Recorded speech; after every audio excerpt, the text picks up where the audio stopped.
Assalamualaikum warahmatullahi wabarakatuh. Waalaikumsalam warahmatullahi wabarakatuh.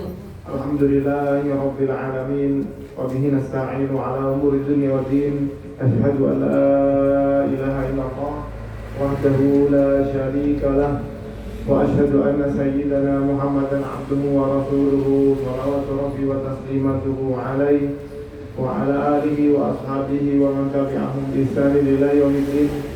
Amma ba'du, para ummahat wal akhwat, para ibu yang dimuliakan Allah Subhanahu wa taala, tidak lupa para bapak, ini saya mau belakangi para bapak, ada mas yang hadir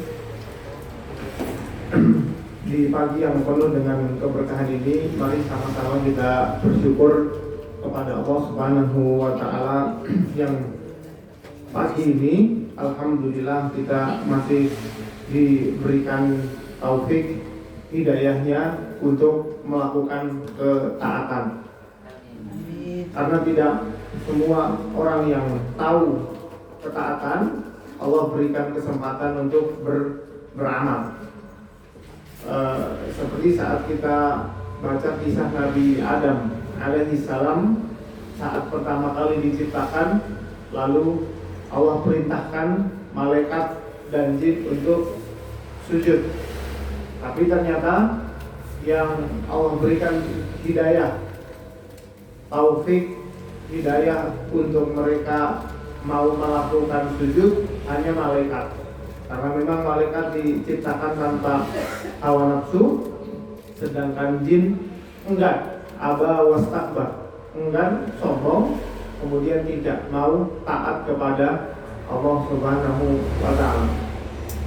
Pagi ini saya kemarin ngirim tema kajian ke panitia yang judulnya adalah kenapa ada penderitaan. Kenapa ada penderitaan? Ini sebenarnya pertanyaan yang kalau bisa dibilang kita sebagai orang Islam kurang begitu sopan, tidak begitu layak kita bertanya hal ini, karena sejatinya kita sudah mengakui bahwa Allah Subhanahu wa taala, Tuhan alam semesta ini, Maha tahu, Maha bijaksana, mengatur semua yang terjadi di kehidupan kita. Pagi ini ada yang berangkat kerja, ada yang masih nganggur di rumah. Pagi ini ada yang ikut pengajian, bisa jadi ada juga yang merencanakan kriminal di luar sana. Jadi ada baik, ada buruk. Tapi di era modern seperti ini, perkembangan informasi yang begitu cepat, saya kira tema ini perlu kita angkat sebagai salah satu tema yang judul besarnya sebenarnya beriman kepada takdir. Takdir artinya ketetapan Allah Subhanahu wa taala. Kita sadar betul bahwa langit dan bumi yang menciptakan Allah, gunung dan juga lautan yang menciptakan Allah.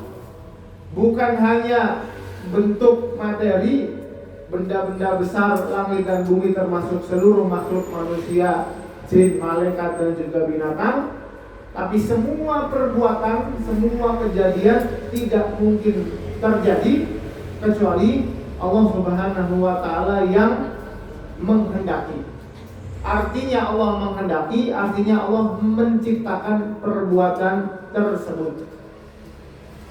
Ini menjadi akidah Ahlussunnah wal Jamaah yang nantinya akan kita pakai untuk menjawab kalau ada orang yang bertanya, Allah Subhanahu wa taala Tuhan yang kita sembah, katanya Ar-Rahman Ar-Rahim. Artinya apa nggih? Ar-Rahman Maha Pengasih, Maha Penyayang. Kalau Allah itu sayang, kenapa ada musibah? Kenapa ada penderitaan? Kalau memang Allah itu sayang dengan semua hambanya, kenapa masih ada orang yang merasakan penderitaan? Kalau di kalangan kita para orang tua, bisa jadi pertanyaan ini hampir mustahil muncul. Karena dari dulu sama orang tua kita selalu dikasih tahu, Nduk, tidak mungkin ada yang terjadi di dunia ini kecuali kersane Gusti Allah. Itu orang tua zaman dulu nilai itu benar-benar ditanamkan.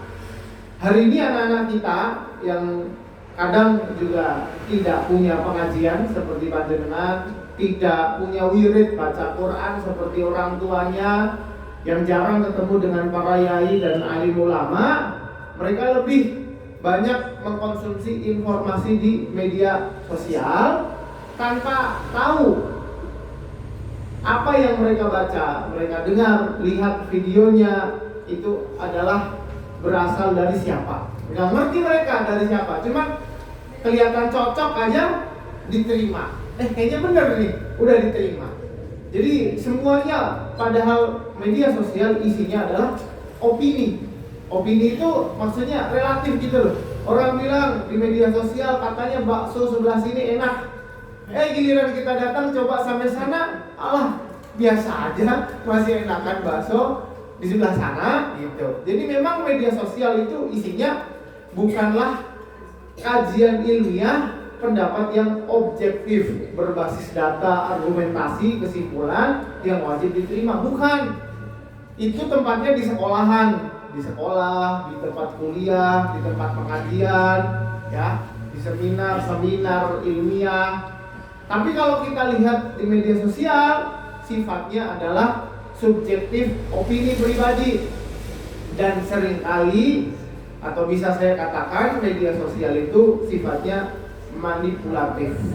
Manipulatif itu artinya banyak berdusta.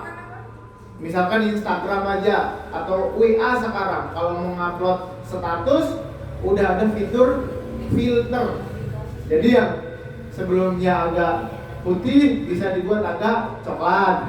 Yang coklat bisa jadi agak putih. Yang matanya bulat bisa dibuat agak sipit. Yang gak suka sipit bisa dibuat agak bulat. Yaitu fitur-fitur manipulasi, fitur yang memungkinkan orang untuk berbohong. Walaupun dalam konteksnya orang kalau lihat media sosial ngerti, ini mah cuma filter-filteran, ngerti juga. Tapi lama-lama gimana coba? Orang bisa saja menerima mentah-mentah informasi di media sosial tanpa mau mengkritisi. Benar nggak ya? Benar nggak ya? Termasuk yang paling parah atau hal yang patut kita perhatikan secara serius terkait pemikiran. Apakah semua nilai, prinsip, pemikiran yang disebar di media sosial itu salah atau benar?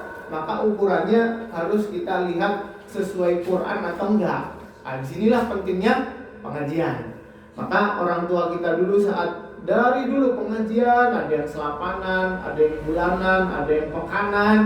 Itu sebenarnya upaya menjaga kewarasan. Apa ya waras? Orang lihat di Instagram kerjaannya jalan-jalan mulu. Hari ini ke Jogja, besok ke Jakarta, besok ke Bali, besok ke Raja Ampat Papua, besoknya ke Singapura, Malaysia, besoknya umroh, haji. Apa ya waras kayak gitu?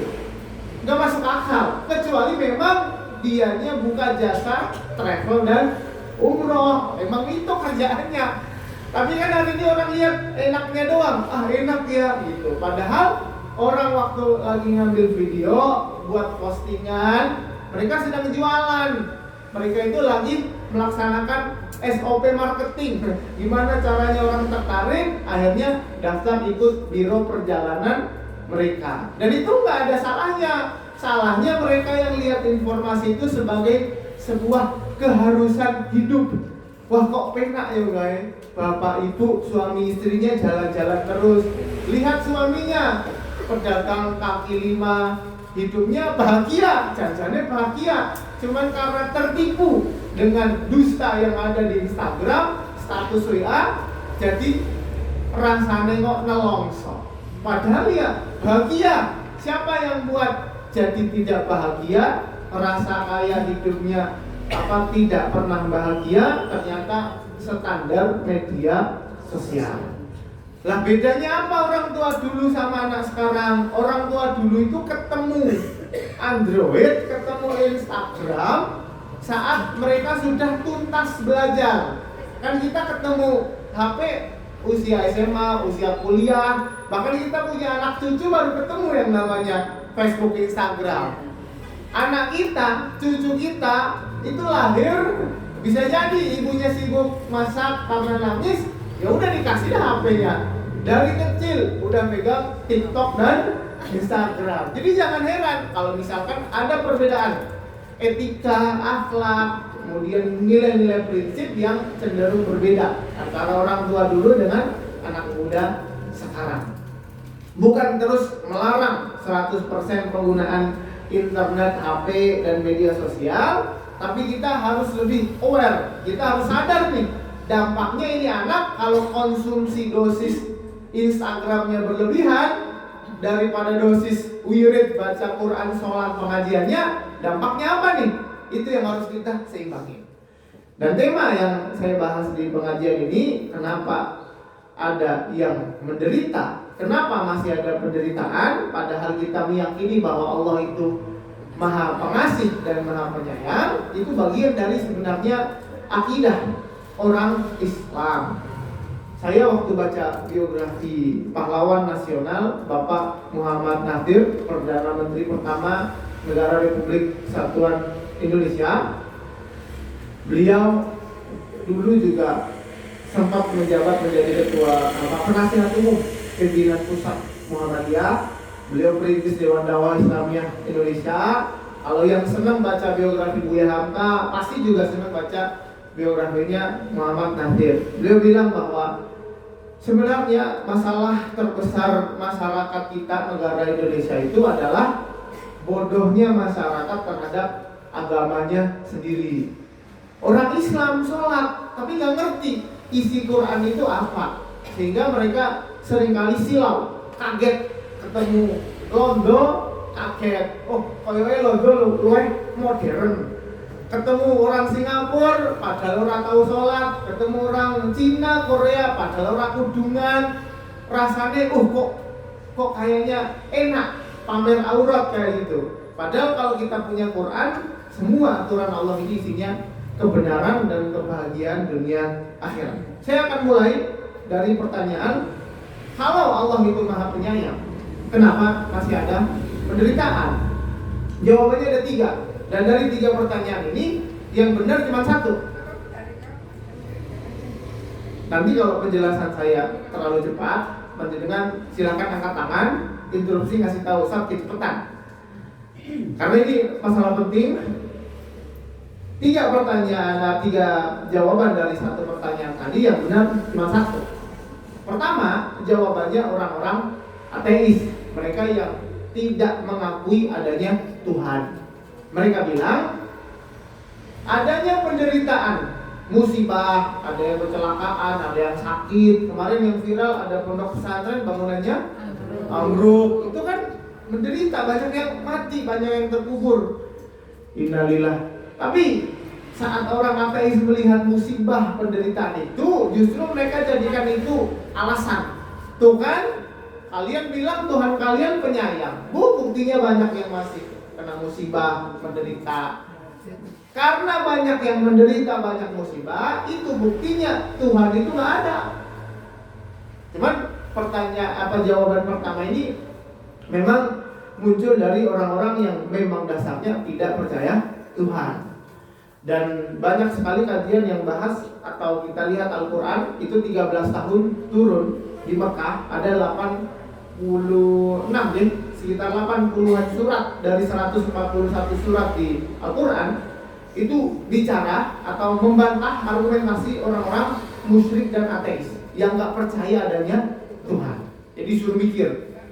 Kalau surat yang paling populer di tempat kita surat Yasin. Nah, baca tuh surat Yasin. Bagaimana ya surat Yasin membantah orang-orang yang tidak percaya manusia kalau sudah mati bakal dihidupin lagi. Yang kedua, jawaban dari orang-orang yang masih percaya Tuhan. Cuman mereka bilang, Tuhan sih ada sih, cuman adanya penderitaan itu, adanya musibah, itu sebenarnya membuktikan bahwa sebenarnya Tuhan itu nggak peduli sama manusia. Jadi Tuhan tetap benar, ada Tuhan yang menciptakan langit, menciptakan bumi, Tuhan menciptakan manusia, jin, semua binatang yang nyiptain ada Tuhan. Ya, cuma Tuhan tuh nggak peduli. Setelah diciptain udah biarin aja manusia mau ngapain, biarin aja jin mau ngapain, terserah, bebas.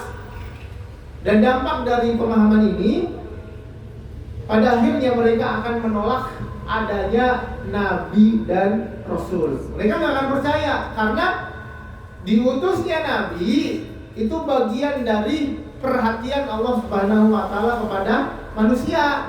Kalau Allah nggak peduli, ngapain turunin Quran? Kalau Allah nggak peduli, ngapain ngutus Nabi Muhammad Shallallahu Alaihi Wasallam nerangin, oh ini akhlak yang baik, ini akhlak yang buruk, ini nggak boleh, kayak gitu boleh. Jadi jawaban kedua ini sebenarnya mereka ingin menolak adanya Nabi dan Rasul. Dan ini jawaban yang juga keliru. Yang ketiga, ini jawaban yang benar. Di mana orang-orang beriman saat disampaikan atau dipertanyakan kalau ada Tuhan yang Maha Penyayang, kenapa masih ada orang yang kena musibah, nggak punya rumah, nggak punya pekerjaan, ada yang sakit, kecelakaan? Jawaban orang beriman adalah penderitaan itu bagian dari takdir Allah Subhanahu wa taala. Kan lagi viral nih kan? Lagi viral kan? Pondok pesantrennya ambruk, terus komentarnya itu sudah takdir Allah Subhanahu wa taala. Cuman takdir di sini kita pahami bukan terus manusianya bodoh amat. Udahlah namanya takdir bodoh amat, enggak gitu. Tapi kita pahami itu bagian dari takdir Allah berupa ujian. Nah dari sini nanti kita akan buka Quran, kita buka data. Kenapa Allah ciptakan dunia ini sebagai tempat ujian? Gitu. Di surat Al-Balad ayat 4. Surat Al-Balad, la uqsimu bihadzal balad wa anta hillum bihadzal balad wa walidi wa ma walad. Apa kemudian ayat keempat bunyinya? Laqad khalaqnal insana fi kabad. Apa artinya? Sungguh kami ciptakan manusia dalam keadaan susah payah. Jadi memang defaultnya dunia itu memang ada penderitaan, ada musibah, ada susah payah. Itu sudah takdir Allah. Artinya apa? Itu sudah ketentuan Allah. Kalau misalkan kita malah sombong ya, kemudian kita bilang, coba kalau saya Tuhannya, tak buat semuanya bahagia. Di situ kita tanpa sadar sedang meragukan maha bijaksananya Allah. Allah kan maha bijaksana ya. Allah bukan cuma penyayang, Allah bukan cuma maha tahu, tapi Allah juga maha bijaksana. Kadang orang tua kalau punya anak kecil suka dilarang, nak jangan begini, jangan begitu. Versi anak apa? Pasti wah ini bapak ibu nih larang mulu. Cuman versi bapak ibu apa? Nggak gitu, ini baik buat kamu. Masa anaknya minta pemain mulu, nggak mau belajar baca, belajar nulis, belajar baca Quran. Masa orang tuanya diem aja? Ya enggak, tetap dipaksa belajar. Ini baik buat kamu. Kalau kamu nggak bisa baca, nggak bisa nulis, besok gimana kerja? Besok gimana nyari ilmu pengetahuan? Jadi manusia saja ngurus rumah tangga, istri, anak, suami, itu ada bijaksananya. Mana mungkin Allah yang kita bilang Al-Hakim, Maha Bijaksana, menentukan dunia ini ada penderitaan, kemudian kita bilang, wah gak bener nih, kok ada yang sakit, ada yang tertimpa musibah. Seakan-akan kita mau bilang bahwa saya lebih bijaksana daripada Allah. Kan gak benar kayak gitu, gak benar. Makanya kemudian jawaban pertama, kenapa ada penderitaan? Karena Allah menetapkan, Allah mentakdirkan dunia ini, laqad khalaqnal insana fi kabad. Dunia ini tempatnya ujian. Emang nggak ada tempat yang nggak ada ujiannya? Ada, udah Allah sediain tempatnya, tapi di akhirat namanya surga. Ya kata Allah Subhanahu wa taala tentang Nabi Adam waktu mereka atau Nabi Adam dan istrinya di surga di ayat 118 surat Toha. Innalaka alla taju'a fiha wa la ta'ra. Kamu di surga nggak akan kelaparan. Lapar menderita nggak? Menderita. Di surga nanti nggak ada kelaparan. Wa annaka la tazma'u fiha wa la tadha. Kamu tidak akan haus. Orang kehausan susah nggak? Susah. Di surga nanti nggak ada kayak gitu. Di surga juga kalian nggak akan kepanasan, kena terik matahari. Kepanasan susah nggak? Susah. Di surga nanti semua yang susah-susah Allah hilangkan. Isinya enak doang. Tapi kenikmatan itu tidaklah gratis. Semuanya harus diupayakan dengan iman dan amal saleh. Saya lanjutkan. Yang kedua, jawaban nomor 3 itu saya rinci dalam 3 jawaban. Jawaban orang beriman yang benar. Pertama kan, penderitaan itu bagian dari takdir ketetapan Allah bahwa dunia ini tempatnya kita susah payah. Laqad khalaqnal insana fi kabad. Yang kedua, kebaikan atau nikmat yang kita rasakan di dunia ini itu seringkali sepaket dengan yang namanya keburukan. Munculnya orang yang baik itu karena adanya penderitaan. Misalkan nih, ini kita lagi di mana nih? Geria Bahtera. Apa biasanya kegiatannya? Rumah makan gratis. Kenapa ada rumah makan gratis coba?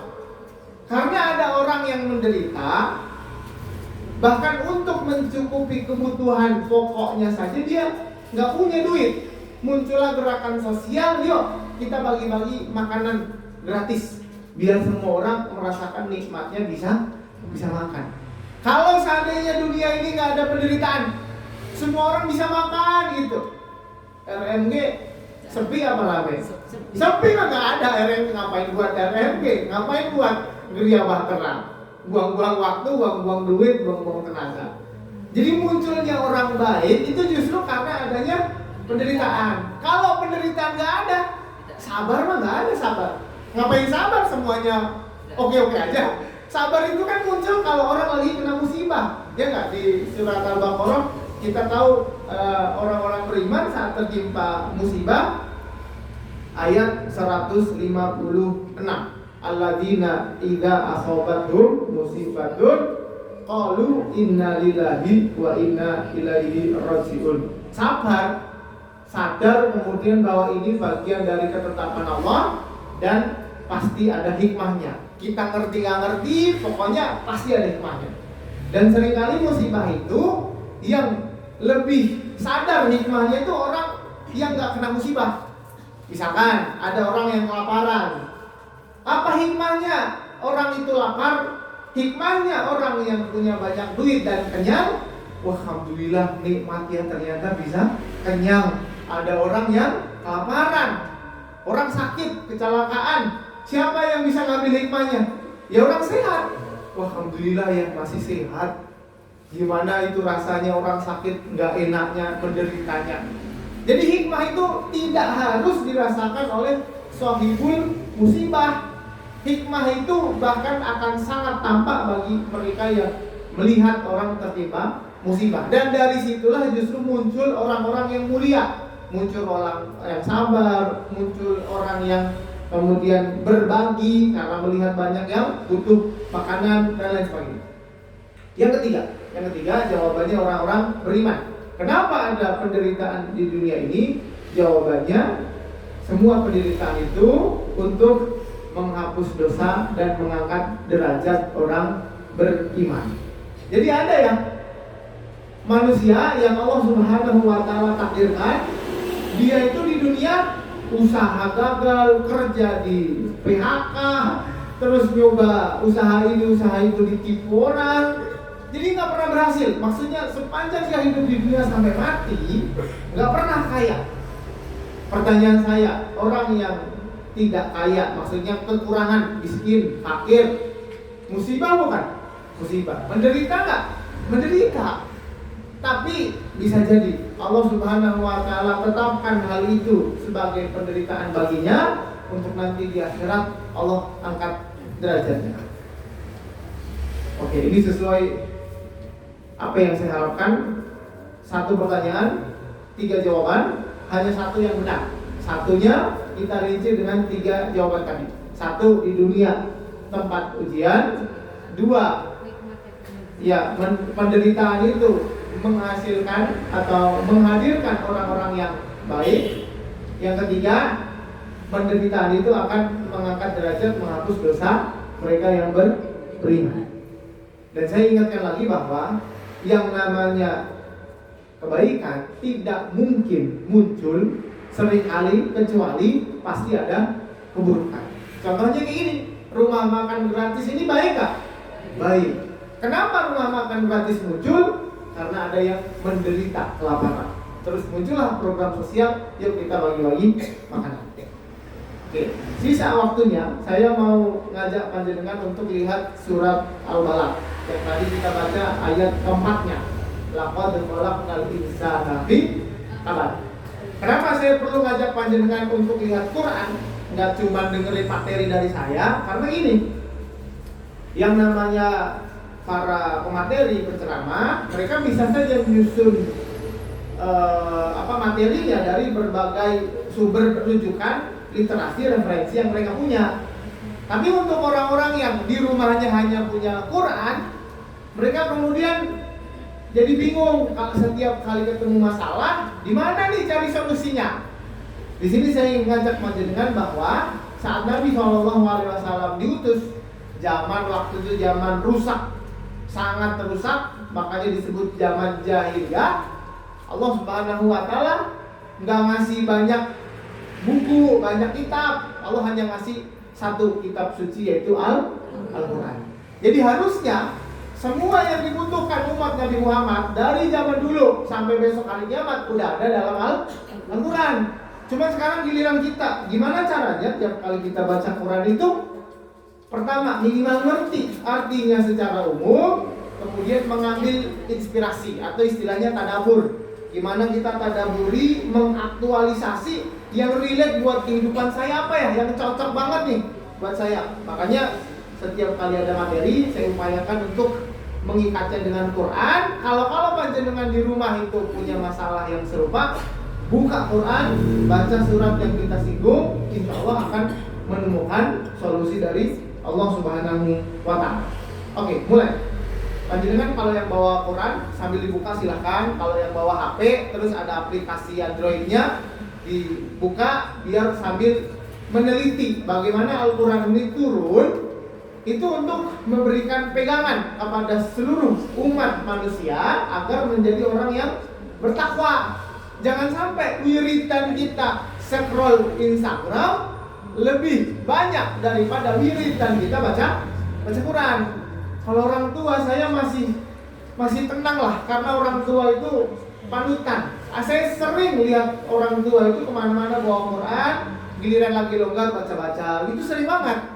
Cuman kalau anak-anak muda, maksudnya kan orang tua berarti punya anak, punya ponaan, punya cucu. Saya pesen nih ke panjenengan, tolong anak cucunya sering-sering dibilangin suruh baca Quran. Kalau nggak bisa, paksa masukin TPQ. Tarik mereka ke Madin, ajak mereka ke masjid-masjid belajar baca Al-Quran. Musibah terbesar kita karena masyarakatnya bodoh dengan agamanya sendiri. Bilang katanya Islam agama paling benar. Nyatanya kita Islam dari tahun kapan juga sekarang nggak makmur-makmur.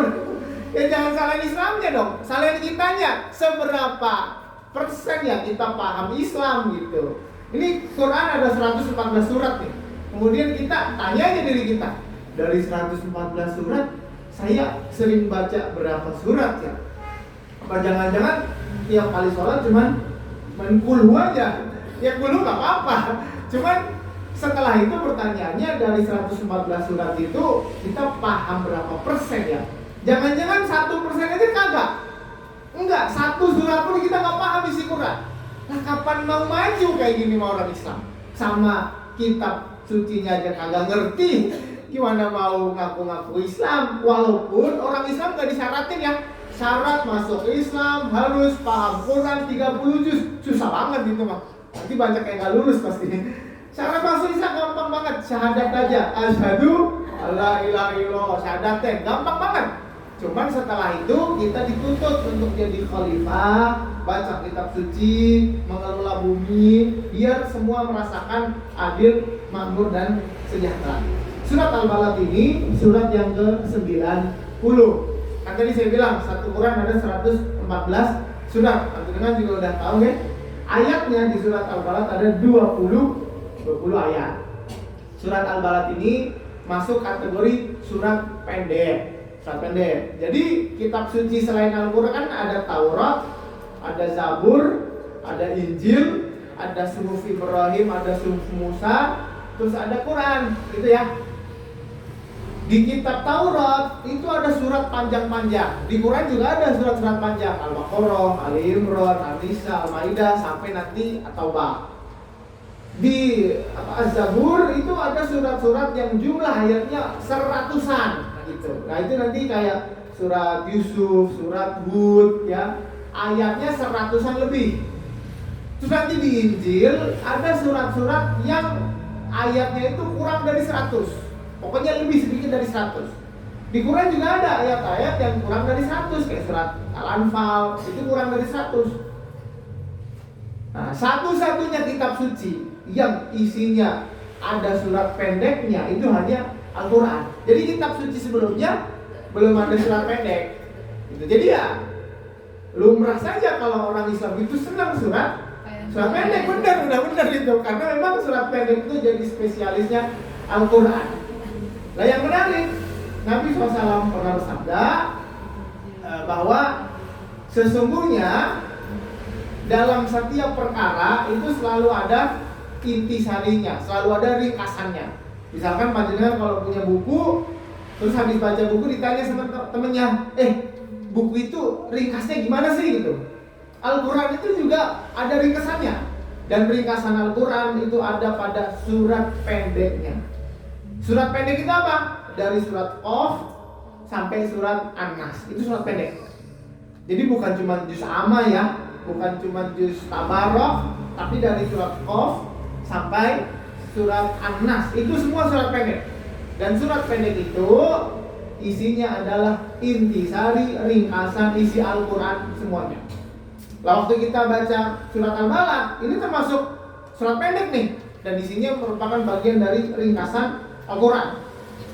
Saya akan bahas ini sesuai ayatnya. Jadi saya akan berusaha menyebutkan data. Surat Al-Balad judulnya artinya apa? Versi terjemahan panjenengan apa? Negeri ya, negeri. Al-Balad itu artinya negeri. Biasanya kalau 17 Agustusan juga muncul poster-poster apa? Doanya baldatan thayyibatan wa rabbun ghafur. Maksudnya moga-moga negara kita makin makmur, sejahtera gitu. Al-Balad di sini sebenarnya spesifik tentang negeri kota Mekah. Jadi spesifik, ini Al-Balad di sini maksudnya negeri Mekah. Negeri yang dimana kita tahu sejarahnya Nabi SAW 13 tahun ngajak orang sholat di sana nggak ada yang mau. Bahkan diusir Nabi, bukan diusir ya tepatnya, mau dibunuh. Karena mau dibunuh, Nabi terpaksa harus kabur dari kampung halamannya. Maka kalau sekarang kita ada di sebuah negeri di Indonesia, di Kabupaten Wonosobo, panjenengan masih bisa sholat, masih bisa pengajian, masih bisa terus belajar Al-Quran. Ini bagian dari nikmat yang dulu di Mekah itu sempat hilang. Di Mekah, bayangin loh, Mekah yang hari ini kita kalau haji ke umrah kemana? Ke Mekah. Kita rame-rame ke sana walaupun bayarnya puluhan juta. Tapi ingat, dulu sejarahnya orang di sana nggak mau sholat. Tapi memang Allah sudah tetapkan Masjidil Haram, tanah suci Mekah itu menjadi tanah suci, salah satu tanah suci kaum muslimin. Satunya Masjidil Haram, satunya Masjidil Aqsa. Ini dua tanah suci yang sudah Allah pilih sebelum Nabi Adam diciptakan. Jadi kalau yang baru ngerti Masjidil Aqsa 100 hari yang lalu gara-gara viral penyerangan Tufan Al-Aqsa, ketinggalan berita, kurang update berarti panjenengan. Karena berita ini sudah ada bahkan sebelum Nabi Adam diciptakan. Allah menciptakan langit dan bumi 6 hari. Satu harinya setara 1000 hari. Berarti 6000 hari Allah ciptakan langit dan bumi. Waktu Allah menciptakan langit dan bumi, Allah langsung pilih 2 tempat, Makkah, Masjidil Haram dan Masjidil Aqsa, tanah suci umat Islam. Dari dulu itu. Orang Yahudi itu juga orang Islam. Waktu zaman Nabi Musa, orang Nasrani, orang Islam juga waktu zaman Nabi Isa. Tapi ketika Nabi Muhammad datang, satu-satunya orang Islam yang sah adalah pengikutnya Kanjeng Nabi Muhammad Sallallahu Alaihi Wasallam. Makanya sekarang kita donasi, kita kirim bantuan ke Palestina, ke Masjidil Aqsa. Kenapa? Karena kita rasa punya. Wah, bayangin kalau misalkan Ka'bah dijajah Cina misalkan. Apa kata dunia? Wah, rame-rame kita geruduk si siapa itu? Cinanya. Enak banget ngerampas rumah tanah suci kita. Sama Masjidil Aqsa juga kita teriak kencang-kencang, kita kirim donasi karena memang itu tanah suci kita. Bukan masalah Palestinanya. Palestina mah perkara negara ya, aturan negara terserahlah Palestina dipimpin siapa. Tapi kalau perkara Masjidil Aqsa, pokoknya itu urusan umat Islam sedunia gitu. Wah Ustaz, kenapa rumah orang, tanah orang dipikir-pikir segala? Oh nggak gitu. Itu soalnya simbol tanah suci 2 tempat yang ada di dunia ini. Ada 20 ayat 1 dan ayat 4. Ayat 1 sampai ayat 4. Isinya Allah bersumpah, la uqsimu bihadzal balad. Allah bersumpah dengan kota Mekah. La uqsimu bihadzal balad wa anta hillum bihadzal balad, dengan Nabi Muhammad, wa walidi wa mawalad, orang tua dan anaknya. Ya, laqad khalaqnal insana fi kabad. Jadi sini Allah sumpah 3 kali. Misalkan gini, kita ngobrol sama orang nih. Terus ditanya, "Ibu, tadi pagi ikut nggak Ahad pagi di Geria Bahtera?" "Iya, ikut." "Ah, masa iya? Tadi saya ikut nggak lihat Ibu." "Sumpah beneran." Sekali. Terus, "Masa iya sih?" "Sumpah." Bahkan kita sampai sumpah 3 kali. Berarti lawan bicara kita itu nggak meragukan kita datang waktu Ahad pagi, meragukan kita 3 kali, bukan cuma nggak percaya ya, sampai meragukan. Masa iya sih, jangan bohong ini? Nggak bohong, sumpah beneran. Jadi Allah Subhanahu Wa Taala ngajak kita manusia waktu baca surat Al-Balad, buat mereka yang nggak percaya. Ah, katanya Allah penyayang. Masa iya di dunia aja banyak musibah, banyak penderitaan, kata Allah, sumpah beneran kalian di dunia bakal susah payah. Bukan cuma sekali, sumpah beneran kalian di dunia bakal susah payah, dan demi sumpah beneran kalian di dunia akan menderita. Susah payah beneran. Tapi apakah susah payahnya itu sia-sia? Enggak dong, enggak sia-sia. Tadi udah saya sebutin, dihapus dosanya, diangkat derajat, muncul orang-orang baik, beramal soleh. Selain itu juga menyadari dunia ini masih sementara doang. Allah sediakan tempat yang lebih indah, lebih baik, dan bahkan waktunya selama-lamanya. Makanya aneh kalau ada orang yang menghalalkan kenikmatan dunia dengan segala cara, gak peduli halal haram, hanya untuk kenikmatan sesaat. Kan aneh kan? Orang misalkan merelakan auratnya biar dapat gaji gede, nanti di akhirat selama-lamanya di neraka. Orang mengambil harta yang tidak peduli halal dan haramnya, merelakan surga yang kekal abadi di akhirat. Enggak logis kan? Enggak waras orang kayak gitu. Tapi ya namanya dunia akhir zaman, zamannya ongedan lah. Jadi banyak yang enggak waras memang. Kok bisa ada orang enggak waras kayak gitu? Begitulah manusia, Allah kasih akal, Allah kasih hawa nafsu. Kalau akalnya gak dipakai buat banyak baca data dari Al-Quran, maka hawa nafsunya akan dominan. Dan makhluk yang Allah ciptakan hanya dengan hawa nafsu adalah binatang. Jadi manusia lah kalau gak ngaji, gak mau belajar, gak mau baca sumber kebenaran dari Al-Quran, mereka akan cenderung seperti hewan. Ayat 1 sampai 4 berarti temanya apa? Mengabarkan kepada manusia, mereka yang gak percaya, manusia, kalian di dunia akan susah payah. Lah terus kalau sudah susah payah, udah tahu di dunia bakal susah payah, apa dong kemudian yang perlu kita lakukan? Lihat ayat 5 sampai ayat 10. Di sini Allah Subhanahu wa taala menyinggung orang kafir Quraisy yang ada di Mekah. Waktu itu mereka didakwahkan Nabi untuk masuk Islam. Ayo nyembah Allah aja, ngapain kalian musyrik? Kok berhala patung juga disembah? Ayo ambil yang halal aja, kenapa kalian ngambil harta yang haram?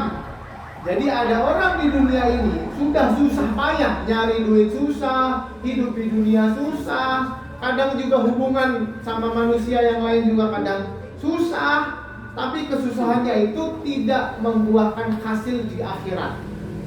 Rekosone podo, di dunia sama-sama rekoso, tapi ada yang rekoso di dunia tambah rekoso di neraka. Ada yang sama-sama rekoso di dunia, tapi akhirnya di akhirat ayem tentrem di surga.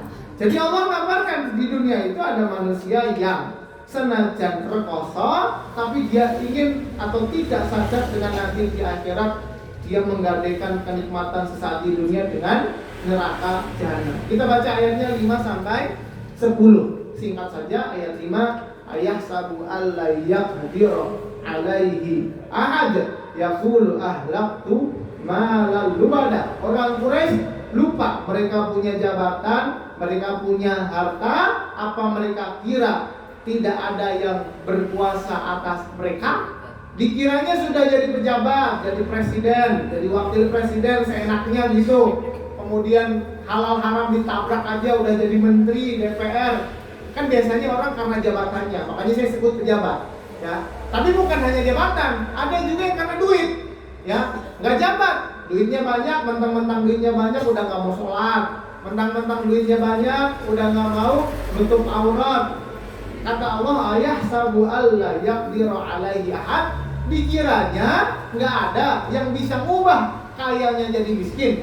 Dikiranya nggak ada yang bisa kemudian merubah takdirnya, sebelumnya pejabat kemudian jadi buronan KPK, jadi buronan masyarakat.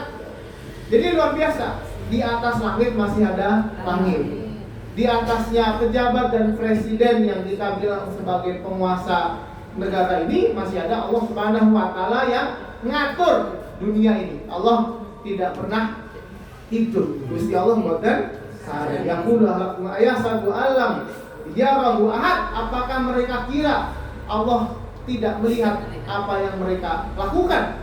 Alam naj'allahu ainain. Allah kemudian menyebutkan, Allah kasih daftar. Nih lihat daftar nih. Kamu udah lahir, Allah kasih apa aja? Allah kasih 2 mata, walisana wasyafatain. Allah kasih kamu mulut dan sepasang bibir. Wa hadainahun najdain. Tapi Allah berikan ujian di dunia. Tidak semua yang sehat walafiat mereka mau sholat. Ada yang disuruh sholat, ada yang milih untuk ngopi, nongkrong. Waktu sholat sehat walafiat tapi ngopi dulu lah. Akhirnya sholatnya ditinggal. Wa hadainahun najdain. Sengaja Allah biarkan dia punya pilihan. Jadi yang sholat itu bukan paksaan Allah, yang ninggalin sholat juga bukan Allah maksa. Semua orang punya pilihan. Jadi misalkan nih, kita dari Wonosobo terus mau ke arah timur, mau ke daerah Solo, Karanganyar. Kita bisa milih mau lewat jalan tol, ya, atau misalkan jalur biasa aja. Jadi orang di dunia selalu punya pilihan. Sekarang ada pengajian, tapi sekarang juga ada dangdutan. Ikutan mana yang pengajian yang dapat ilmu, apa ikutan dangdut koplo aja ya? Orang punya pilihan. Makanya besok di akhirat, saat yang maksiat terus Allah marahin, Allah siksa di neraka. Salah siapa? Salah pilihannya di dunia, gitu loh. Dia di satu waktu bisa milih untuk tidak maksiat, tapi karena dorongan hawa nafsunya akhirnya dia jatuh dalam kemaksiatan. Makanya para ulama itu sering anjurkan, kalian mah kalau nggak bisa taat, kalau nggak mau pengajian, udah tidur aja lah. Timbang nggak tidur malah maksiat gitu loh. Jadi sampai akhir zaman itu kita disuruh untuk melakukan hal mubah, daripada orang pengajian malah maksiat. Hal-hal mubah itu kayak makan, minum, tidur, jalan-jalan, itu yang boleh-boleh saja, mubah gitu. Jadi ada yang kerjanya cuman bapak-bapak izin sama ibunya, tak ke situ dulu bentar, ngapain? Ya ngopi lah gitu. Mending itu daripada bapaknya kemudian bingung nang masjid yo ora gelem, pengajian yo isin, malah kepikiran maksiat. Apalagi zaman akhir maksiat sekarang ada di semua kantong orang. Ini maksiat bisa jadi sarana maksiat. Iya kan? Ya awal-awal muncul internet apa semuanya belajar dari internet. Ada yang akses situs porno, ada yang judi online, ada yang nipu ya, jualan ini ditransfer terus dihilang. Banyak yang kemudian memanfaatkan perkembangan teknologi itu sebagai atau untuk melakukan kejahatan.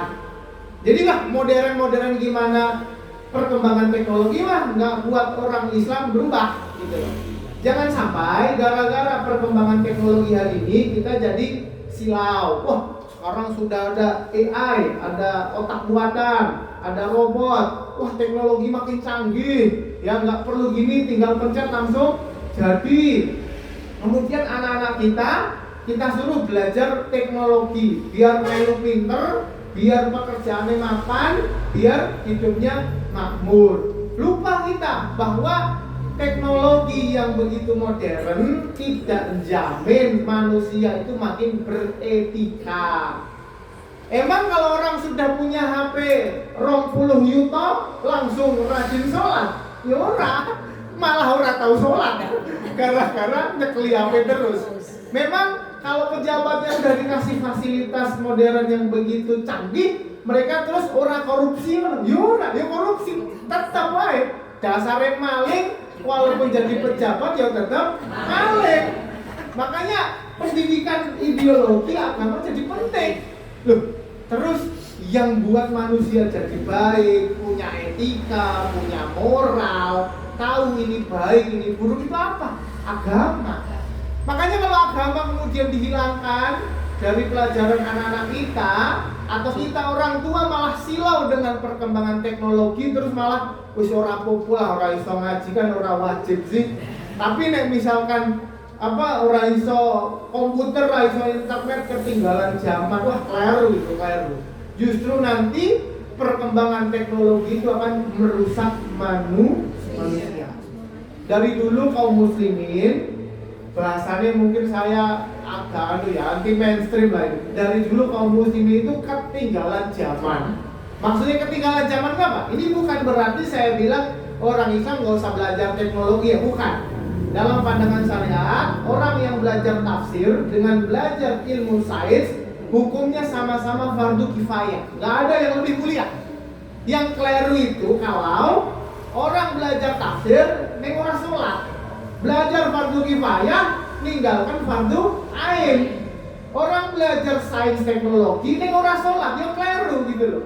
Makanya kemudian hari ini orang-orang yang paham agama mendakwahkan mereka yang tidak tahu agama agar ngerti prioritas fardu ain. Jadi saya tekankan ini biar panjenengan nggak salah paham ya. Waktu saya nyindir orang-orang yang belajar teknologi itu mereka yang meninggalkan fardu ain. Dan ini kondisinya sama saja. Siapa yang belajar tafsir, belajar fikih, belajar hadis, tapi ya fardu aine kecolongan, dia sama-sama elek, sama-sama jelek. Karena kita orang Islam itu punya prioritas hidup, bukan ikut-ikutan media sosial. Wah ini lagi rame nang tugu biawa, terus wapeh moro nang tugu biawa. Ya kesana ya nggak apa-apa. Tapi nek sholat ya tetap sholat, nutup aurat ya tetap tutup aurat. Orang Islam itu jelas hidupnya, punya prinsip.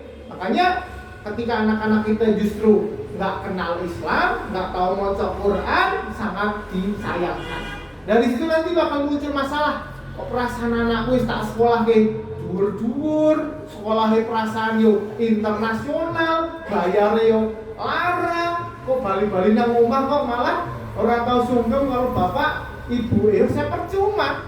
Habis harta banyak, anak tidak menjadi baik akhlak dan pribadinya. Oke, lanjut. Saya tetap lihat waktu, tenang saja, insya Allah tidak offside.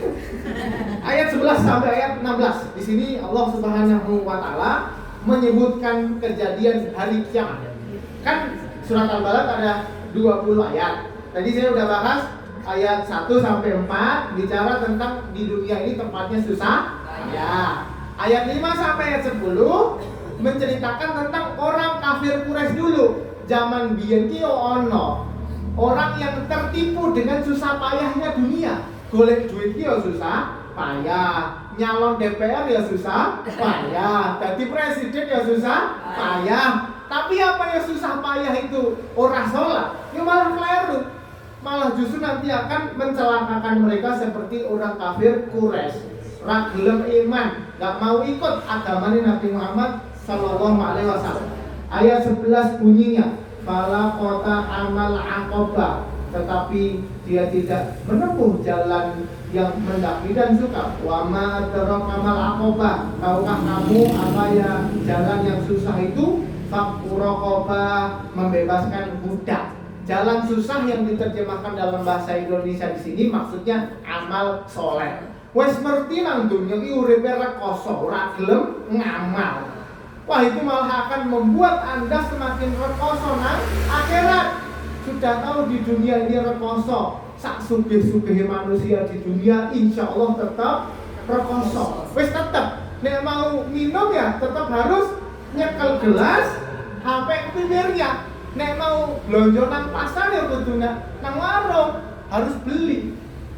Jangan terus mentang-mentang tabungannya sak triliun terus kayak pengen maem tinggal mangap. Ya gak ada ceritanya gitu. Tetap rekoso. Walaupun duitnya banyak tetap rekoso. Udah punya banyak duit terus mesti sehat? Enggak. Nek pengen sehat ya olahraga, ya makan teratur, istirahat yang cukup. Semua rekoso. Dan rekoso ini kemudian Allah ingatkan ayat 11 sampai ayat 16. Jangan lupa rekosona panjenengan di dunia itu untuk terus amal soleh. Senajan urip rekoso, sholat jangan ditinggal, aurat jangan dibuka, wirid Qur'annya jangan lalen. Amal soleh. Dan amal soleh bentuknya banyak. Beliau sebutkan fakurokobah, membebaskan budak, it'amu fi yaumin dimaskobah, memberi makan saat terjadi kelaparan. Ya bener, RMG. Ya bener ini. Maksudnya apa? Amal soleh. Ya. Dan tidak harus selalu menjadi donatur. Maksudnya yang mengeluarkan harta. Panjenengan ikut nge-share kabar, ayo yang makan ke RMG, bantu masak di dapur, belikan gas, ikut menyebarkan kebaikan, itu semua amal soleh. Yatiman dza maqrabah, anak yatim yang punya hubungan kerabat, atau miskinan dza maqrabah, orang miskin yang sangat fakir. Masuk pembahasan terakhir ayat 17 sampai 20. Di sini Allah langsung mengcompare, membandingkan antara orang iman dan orang kafir. Yang rekoso di dunia tapi tetap aman. Di akhirat nanti ada swarga. Yang rekoso di dunia tapi nggak mau amal, wis ora peduli halal haram, maka di akhirat nanti tambah rekoso. Ayat 17 sampai 20. Summa kana minal ladina amanu wa tawassaw bis sabri wa tawassaw bil marhamat. Ulaika ashabul maimanah. Mereka golongan kanan. Pasti golongan kanan yang masuk surga. Waladina kafaru bi ayatina hum ashabul masyamah. Mereka yang kafir enggak mau ngamal masuk golongan kiri, alaihim narum muqsaddah. Mereka masuk neraka yang ditutup rapat-rapat. Karena sudah kafir, maka mereka kekal di dalamnya selama-lamanya. Masya Allah. Jadi dari perkara kita bicara tentang penderitaan di dunia, itu endingnya itu terus Allah mengelingke bahwa penderitaan ini yang sementara, ya. Nek urip yo tahunan ya sementara gitu kan. Perkosaan ya sementara. Tapi ya tetap ada batasnya. Lah yang musibah itu kan ketika di akhirat itu tanpa batas. Surga yo tanpa batas, neraka ya tanpa batas. Makanya kemudian kalau kita sering-sering baca Quran, terutama surat-surat pendek, surat Qaf sampai An-Nas, dan kita paham apa isi kandungannya, minimal kita tidak gampang kagetan ya ngelihat nang media sosial berita apa ora kagetan. Oh pejabatnya korupsi wis ora apa-apa. Oh ini pokoknya musibah, kriminal dan penderitaan orang di mana-mana itu semuanya bisa kita pahami dengan penuh hikmah. Oh nang kono banjir, nang kono longsor, wah nang kono gempa bumi. Innalillahi wa inna ilaihi rajiun. Tetap kita amal walaupun hidup di dunia ini tidak seindah hidup di surga, dan amal itu moga-moga mengumpulkan kita dan keluarga di dalam surganya yang kekal abadi. Amin ya rabbal alamin. Pas nggih jam 9 biasanya ada pertanyaan boten nggih? Kalau ada ya japri mawon nggih. Waktu japri saja. Kita tutup majelis taklim ini dengan doa kepada Allah, berharap hidayah, istiqomah, husnul khotimah, seluruh hajat panjenengan Allah kabulkan, barokahnya majelis taklim, anak putu soleh solehah, yang masih bersama suaminya moga-moga sehat walafiat, panjang umur, barokah hidupnya, yang sudah ditinggal pasangannya moga-moga Allah ampuni dosanya, angkat derajatnya, dikumpulkan kembali dalam surganya yang kekal abadi. Amin ya rabbal alamin. Al-hadiniyat wa ala kulli niyatin shalihatin. Al-Fatihah. A'udzubillahi minasyaitonir rajim. Bismillahirrahmanirrahim. Alhamdulillahi rabbil alamin. Arrahmanir rahim. Maliki yaumiddin. Iyyaka na'budu wa iyyaka nasta'in. Ihdinas siratal mustaqim. Siratal ladzina an'amta 'alaihim ghairil maghdubi 'alaihim waladdallin. Amin. Rabbana zalamna anfusana wa illam taghfir lana wa tarhamna lanakunanna minal khasirin. Rabbana ighfir lana wa liwalidina warhamhum kama rabbawna shighara. Rabbana hab lana min azwajina wa dhurriyyatina qurrata a'yun waj'alna lil muttaqina imama. Rabbana ighfir lana wa li ikhwanina alladhina sabaquna bil iman wa la taj'al fi qulubina ghillan lil ladzina amanu rabbana innaka ra'ufur rahim. Allahumma ansur ikhwanana al-mustad'afina al-madlumina fi Gaza. Allahumma kun lahum nasira wa mu'ina wa mu'ayyida wa dhahira. Allahumma alika bil yahudil ghasidin wa man 'awanahum min al-kuffari wal munafiqin. Allahumma inna nas'aluka al-huda wat tuqa wal 'afafa wal ghina. Allahumma ya muqallibal qulub tsabbit qulubana 'ala dinik wa ya musarrifal qulub sarrif qulubana 'ala ta'atik. Allahumma ja'al hadzal balada aminan mutma'innan safu'an rufu'an wa sa'ir biladil muslimin. Allahumma fa'anna al-waba'a wal bala'a wal zalazila wal mihana wal fitan